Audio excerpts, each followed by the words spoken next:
ओम अज्ञानतिमिरन्धस्य ज्ञानाञ्जनशलाकया चक्षुरुन्मिलितं येन तस्मै श्रीगुरवे नमः। नमो विष्णुपादाय कृष्णपृष्ठाय भूतले श्रीमते भक्तिवेदान्तस्वामिनिति नामिने।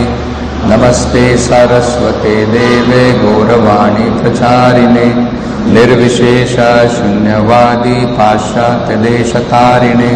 जय श्री कृष्ण चैतन्य प्रभु नित्यानंद श्री अद्वैत गदाधर श्रीवासादि गौर भक्तवृंद। हरे कृष्णा कृष्ण कृष्ण हरे हरे, हरे Ram Ram Ram Hare Hare. So here we are seeing,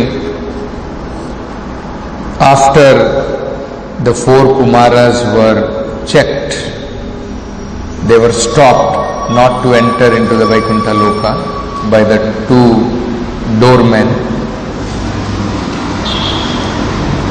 So understanding this contamination in their mind, which is born out of duality, the four Kumaras were contemplating how to give them proper punishment. So actually they were just contemplating about it. Like in the last verse, the four Kumaras are speaking. Therefore let us consider how these two contaminated persons should be punished. So they were discussing and contemplating about how to punish these two doormen. The punishment should be apt, for thus benefit can eventually be bestowed upon them. So proper punishment should be given so that they will come back to their senses, they will become rectified in their understanding or misunderstanding. Since they find duality in the existence of Vaikuntha life, they are contaminated and should be removed from this place. So what were they contemplating? What was the curse they wanted to give? That now they are in Vaikuntha Loka, but they are having duality in their mind. So what should be done? They should be displaced from this place and they should be sent to the world of duality. They should be sent to material world where there is duality. And when they rectify, then again they will come back. So, they find duality in the existence of Vaikuntha life, they are contaminated and should be removed from this place to the material world where the living entities have three kinds of enemies. So this is what they were contemplating about. So when these two doorkeepers, when they understood what they have done, what a grave mistake they have done, and once they realized this, that yes, they have done a very great mistake. So now they were able to realize the consequences of those mistakes. Gravity of our mistake was so great that now a ghoram, great doom is going to come on us. So that's what they are thinking. Tesham iti taram ubhau.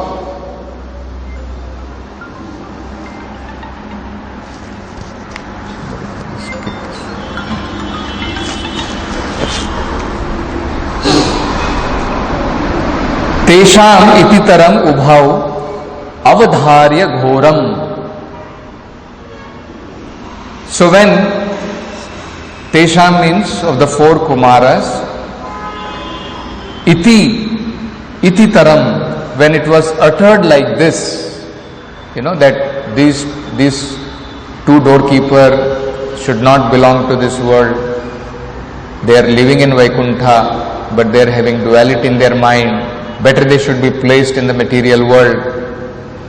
So when they were speaking like this, these two doorkeepers understood.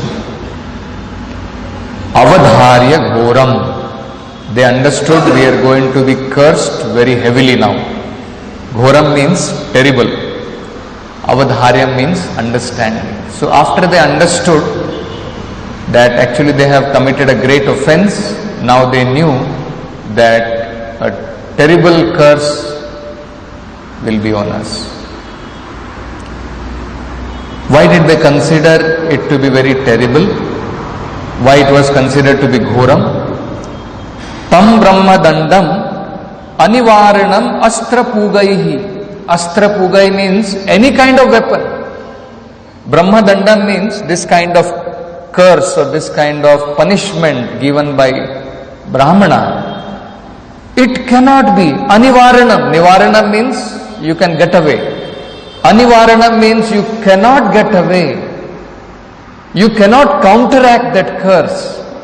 Even with any kind of weapon, you cannot counteract it.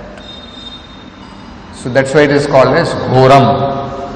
Once they are cursed, they will have to suffer. They will have to undergo that punishment. So after knowing this, what was their reaction? They were also devotees. Did they think that, no, we have not done wrong, it is not our mistake, it was our duty, we have only done our duty? They argued with them or they tried to recurse them. Actually they were also devotees, they could have also cursed. No.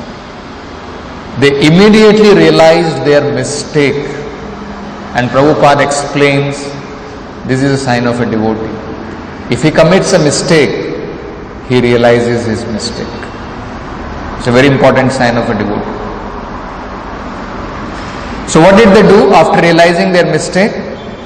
Sadhyo Harer Anucharav. Because they were devotees, because they were Harer Anucharav, they were devotees of the Lord. Immediately, Sadhyo means immediately. What did they do? Uru Vibhyatas. They became greatly fearful, because they knew now we will lose our service to the Lord. It's very dangerous, very, very fearful situation. Nothing else is more fearful than leaving the service of the Lord and now going to material world. It was very fearful to them. So Uru Bibhyatasta. Then, so what did they do when they became greatly fearful like this? Padagrahau apatatam atikatarena. Atikatarena means with great eagerness, with great earnestness. They just caught hold of the 2 feet of these Kumaras. Immediately they caught hold of the feet of the Kumaras. Apatatam. They fell down, and Padav Grahau. They caught hold of the feet. So that means they paid their obeisances and asked for forgiveness. So Prabhupada translates, when the doormen of Vaikuntha Loka, who were certainly devotees of the Lord, found that they were going to be cursed by the Brahmanas, they at once became very much afraid and fell down at the feet of the Brahmanas in great anxiety. For a Brahmana's curse cannot be counteracted by any kind of weapon. So there are few very important points which we will try to understand from this. One, Prabhupada says, is that this mistake was committed by chance. Knowingly they had not committed this mistake. This mistake was committed by chance. And after they committed the mistake, because they were devotees of the Lord, they realized the great offense they have done. So this is the second point Prabhupada makes. First point Prabhupada says, it was committed out of chance. It was not contemplated. They were not thinking that we are in great position, we can offend somebody. Taking advantage of their position, they were not doing. It was out of chance they had committed a mistake. Second is, after committing the mistake, they immediately realized the gravity. So they realized the gravity of the offense they have committed, and they also realized that the offense we have committed now is very grave, and the result of this is also going to be very grave. What will be the result? It is ghoram. They will be displaced from their position, they will be displaced from Vaikuntha Loka, and they will be sent to the material world, which is actually ghoram. This is third point. They realized that actually we will have to leave the service of the Lord, we will have to go to material world, and this is not something very good. This is ghoram. This is terrible. Another important thing Prabhupada says is that there are so many different kinds of offenses. Some are very minor offenses, and out of them, greatest offense is to offend the devotees of the Lord. There may be so many other offenses, just like we hear in that song by Narottam Das Thakur. He says, if one offends the holy name, one can beg to the holy name and Tare Harinam. You see, if we do Nam Aparad and if we beg to the holy name, then we will be able to come out of that offense. But if one offends the devotee of the Lord, nahi paritra, there is no way to come out of that offense if one offends the devotee of the Lord. So that's why it is considered to be the greatest offense. So this is another important point Prabhupada explains about. So we'll try to understand this. You see, as a practitioner in Krishna consciousness, these are very important principles which we should all try to understand. So, the first point which Prabhupada points out, we will try to understand that how by chance the doorman committed a mistake by checking the Brahmanas from entering the gate of Vaikuntha. It was by chance. So, there is a lot of difference when, because of our past habits, past association, we may commit some mistake. Prabhupada gives an example. Let us say somebody comes to Krishna consciousness, but in his past life he was associated with drunkards, he was associating with smokers, and then he has given up their company and now he has come to Krishna consciousness. But somehow, once again, if he comes in their contact and they induce him, why don't you smoke? And let us say he smokes, and somehow because of circumstances, because of his habituation, he smokes. But he repents, genuinely repent. What did he do? Even after giving up their company and coming to Krishna consciousness, once again he has fallen prey to that habit. If he repents genuinely, Prabhupada says, Krishna will excuse him. Krishna will pardon him. He can be excused. Krishna will not take that as a great blunder or mistake. But on the other hand, if somebody thinks, now I am a devotee and now I am immune to all kinds of reactions. Okay, publicly I will not smoke, secretly I will go and I will smoke. Nobody is seeing. You see? So no one can escape Krishna. Isn't it? That is not possible. Publicly we can try to fool people, but we cannot fool Krishna. So if that is our understanding, that now I have become a devotee and all those things Krishna will forgive and forget, no. If we have committed mistake, Prabhupada gives an example. Prabhupada says that let us say there is a master and there is a servant. Servant commits a mistake by chance. Will the master immediately dismiss him? Now your job is gone, get lost. No. If by mistake he has committed some mistake by chance, the master will warn him, don't do this again. Correct? Not that immediately he will dismiss him. Similarly, the Supreme Lord, it is not that by mistake we have committed some mistake and the Lord, gets us completely away from devotional service. No. So Prabhupada says, if by chance a devotee commits a mistake, the Lord will excuse him. But he should understand, I have committed a mistake, and he should get back to his devotional service and not commit it again. That is very important. So, Prabhupada explains that actually the material world is like this.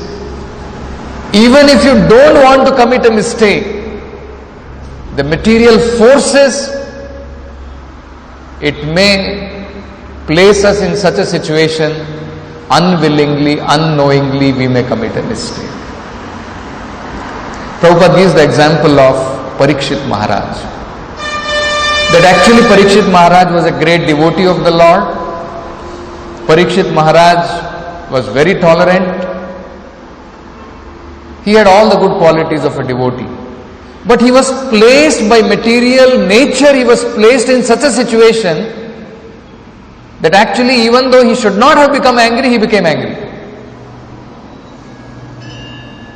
He should not have become frustrated, he became frustrated out of thirst. And then he committed an offense. He took one dead snake and garlanded that Muni.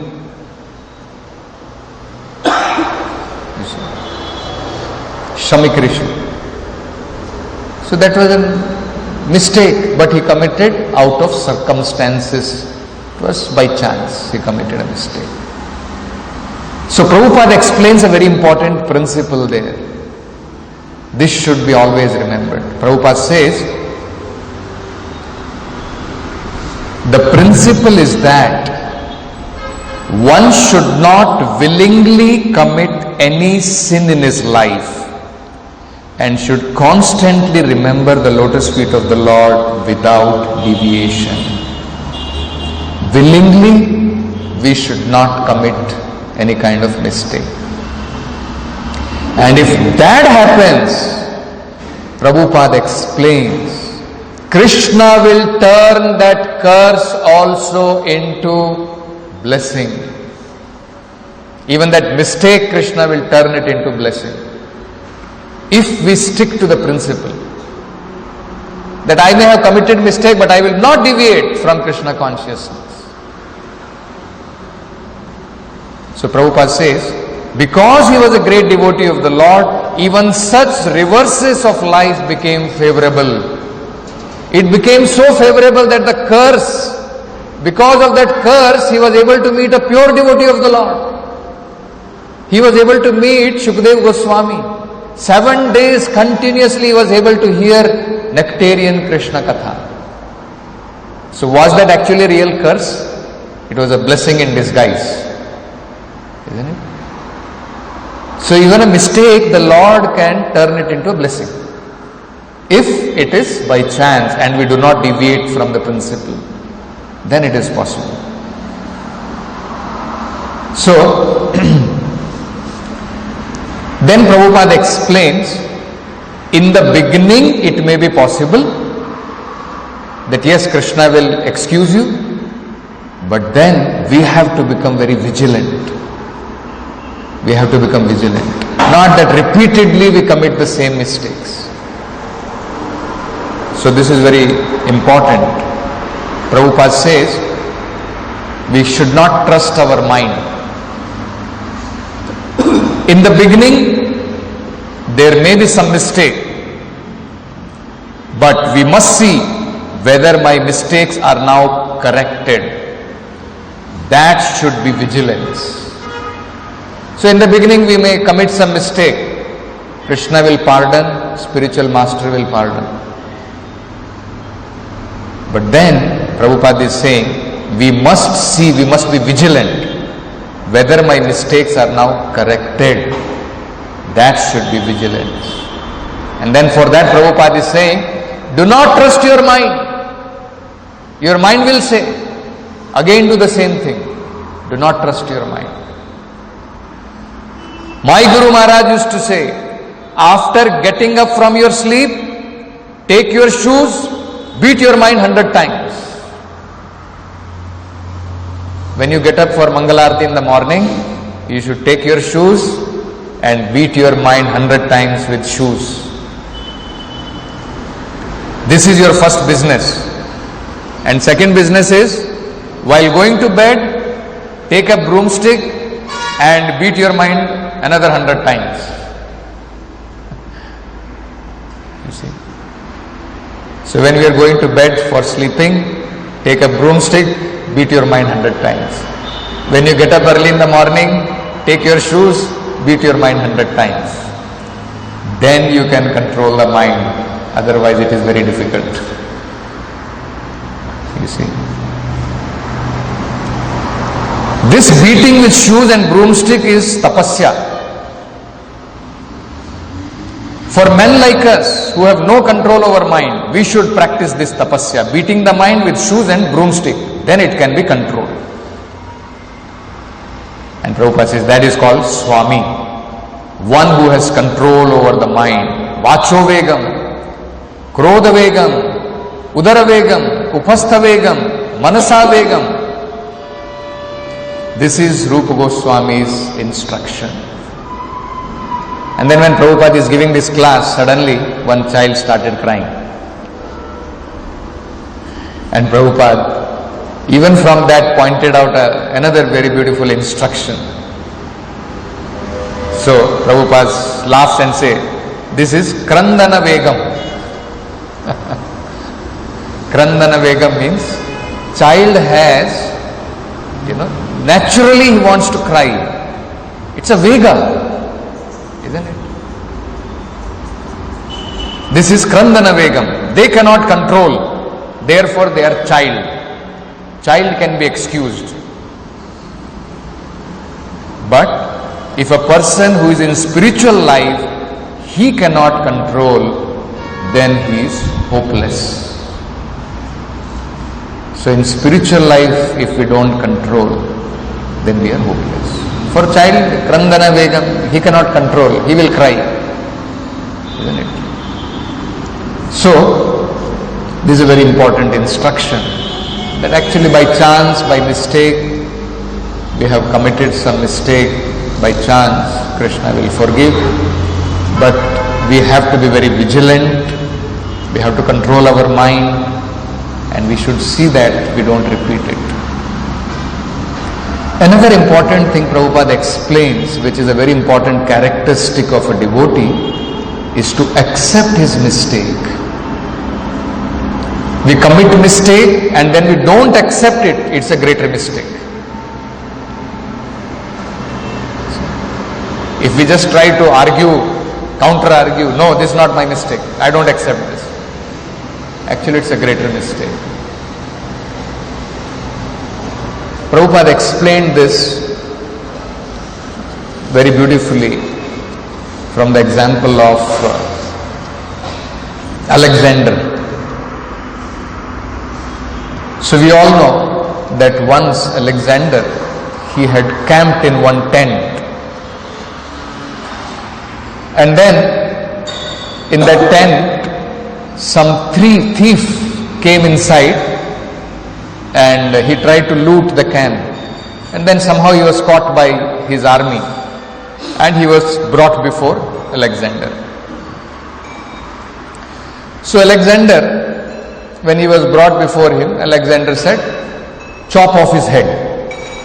for this offense, for this mistake what he has done. So then he said, sir, if for my mistake you want to chop off my head, then I would suggest first your head should be chopped. He said, why? How are you saying this?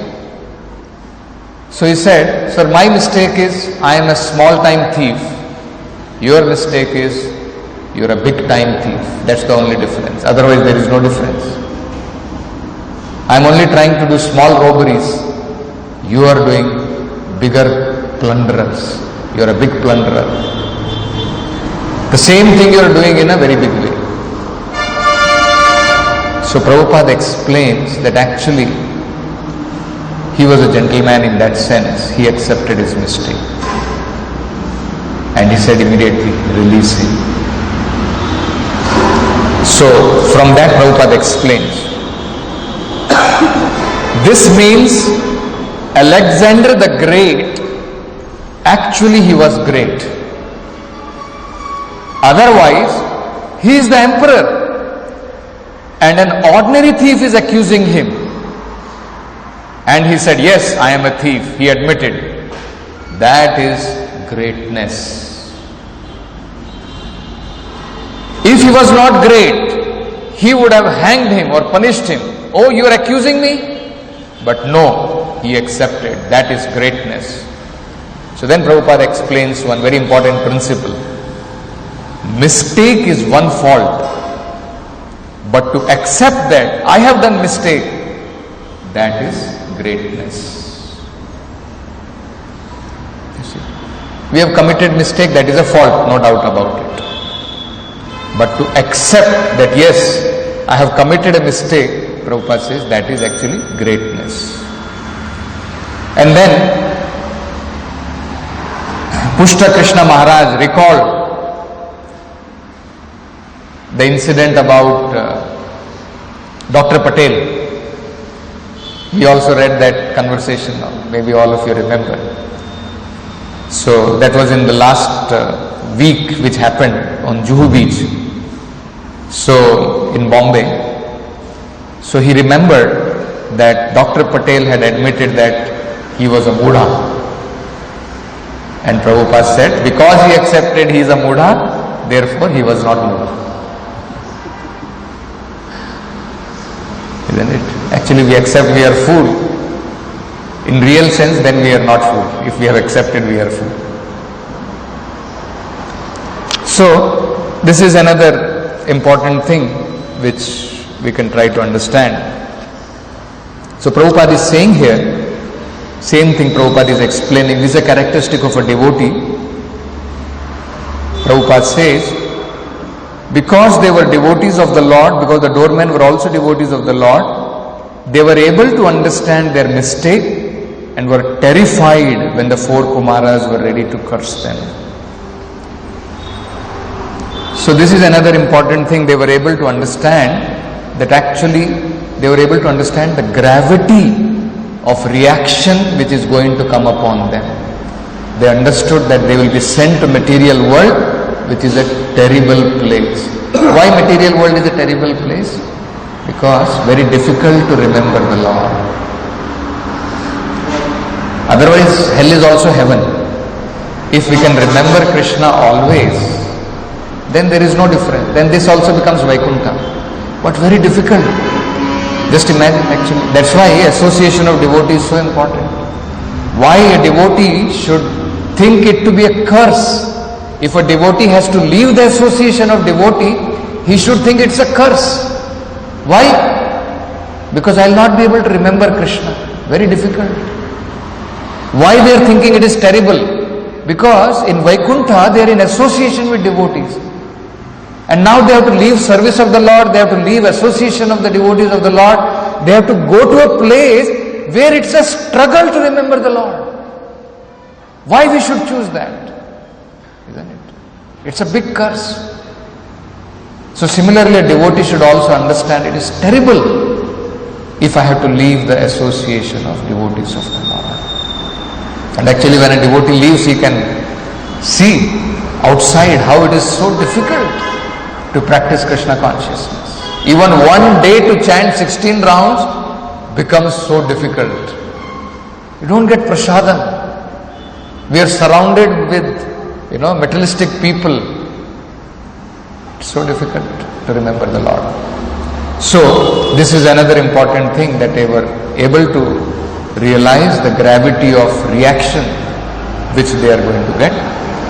And the final point we will discuss about is about greatest of the offense is to offend the devotees of the Lord. All other offenses, minor offenses, other offenses, we can counteract. But this offense one cannot counteract. It is very difficult. So that's what they are realizing. Brahmadandam anivaranam. Any kind of weapon also it is not possible to get rid of this kind of offenses. What we have done. Prabhupada explains that Chaitanya Mahaprabhu says that our devotional creeper should be protected from this grave offense of Hati Mata. Sometimes we take it very lightly. Prabhupada explains, of course, committing offense to the pure devotee is greatest offense. But that does not mean, okay, you are not pure devotee, so let me commit an offense. No. Isn't it? Even committing offense to even an insignificant devotee in our eyes, we are thinking insignificant, is actually taken very seriously by the Lord. There is an example I was giving, in one of the conversation I was having with the devotees. I was giving an example of how, I think it was Sanatana Goswami, who was, in his meditation and he was in ecstasy of the Lord. Then one little person, elderly person who was little deformed, he entered. And Sanatana Goswami was smiling and he was laughing in that ecstasy. But somehow the person who entered, he felt that seeing my deformed body, seeing my condition, Sanatana Goswami is laughing. And he took that as an offense. And immediately Sanatana Goswami's meditation was broken. He was not once again able to have that ecstasy. So even unknowingly, he was actually not committing an offense. But because the devotee took that offense, that affected his ecstasy. So we cannot take it for granted. We should not, because devotees are very, very dear to the Lord. So this is a very important point one should understand. This is called Hati Mata. Mata means mad and Hati is elephant. Just imagine you are having a very nice, beautiful garden and one mad elephant enters into that garden. What is going to happen? It will be completely ruined. It will be completely devastated. So, we should be very, very careful about that. So, Prabhupada calls that as Hati Mata. Prabhupada says, why Krishna takes this so seriously? Prabhupada gives an example. Suppose there is a big man. You call him by ill names, something like that. He may forgive you, he may not take that offense, he may not mind. But if you try to do some harm to his child, to his son, that he will not. You can see he will become mad. Isn't it? That he will not leave. So Prabhupada says, if that is true for a normal man, for an ordinary man, how much it is true for the Lord. Somebody who is dependent on the Lord, he is like a child of the Lord. And if you offend him, if you call Krishna by ill name, he may forgive you. But if you offend a devotee of the Lord who is like the child of the Lord, that Krishna will never forgive. That is not possible. That we see in the example of how Durvasa Muni and Amrish Maharaj. Durvasa Muni approached Krishna, fell down at his feet, but the Lord said, even I cannot. It's not possible for me. Even I cannot relieve you from this offense. He had to go back to Amrish Maharaj and fall at his feet. Then only it was possible. So actually it's a very great offense and we should be very careful about that. Stop with this. Srimad Bhagavatam ki jai. Jagat Guru Srila Prabhupada ki jai.